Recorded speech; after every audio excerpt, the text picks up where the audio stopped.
So హేగా welcome back to my new vlog guys. ఈరోజు అయితే వర్షం పడేటట్లనే ఉంది.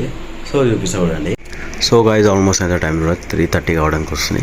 సో మన వెంకటేశ్వర స్వామి కూడా అయిపోయింది. సో వర్షం అయితే ఈరోజు పడేటట్లనే ఉంది గాయస్. రీజన్ కూడా వచ్చావు, మొత్తం మబ్బులు వచ్చేసినాయి. సో ఇంట్లో స్పెషల్ క్యారెట్ అండ్ కీరా. మమ్మీ అయితే పప్పు చేసిందా. సో పప్పు చేసింది. సో ఇంకా పప్పులా గాయస్ నాకు నచ్చిన విషయం ఏంటి వచ్చేసి స్మెల్.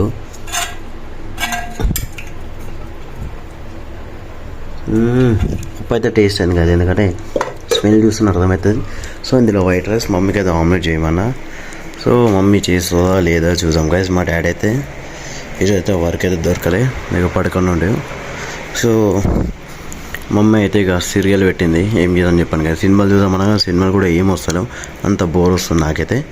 సో చలో మమ్మీ ఏం చేస్తుందా పిలుద్దామా. సో హే గైస్ ఆల్మోస్ట్ అయితే టైం చూడొచ్చు 9:30 అయిపోయింది.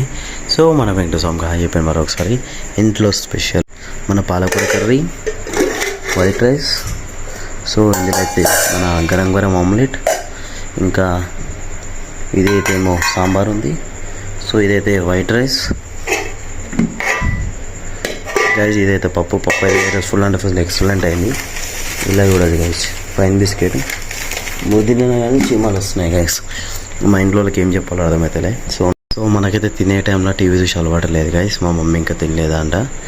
సో కానీ పిలుదామంటే ఇంట్లో ఇంపార్టెంట్ విషయం మాట్లాడతాం, మళ్ళీ తిడతారు. మనకైతే ఇక తినే టైంలో టీవీ చూసే అలవాటులే. ఫ్రిడ్జ్ అయితే ఫుల్ ఉంటుంది. సో ఇదైతే అంగడి మార్కెట్కి పోసేసింది మమ్మీ. ఇంటికాడ మార్కెట్ పడుతుంది. సో ఫ్రిడ్జ్లో బాటిల్ అన్నీ ఖాళీ అయిపోయినాయి కదా, ఏం ఇంట్లో ఏం లేవు, ఎందుకంటే రేపు నల్లు వస్తుంది కాబట్టి రీజన్. సో చలో గైస్ ఫాస్ట్ తినేద్దాం. డిన్నర్ కంప్లీట్ అయిపోయింది గైస్. సో వీడియో నచ్చితే like, share and subscribe. So good bye.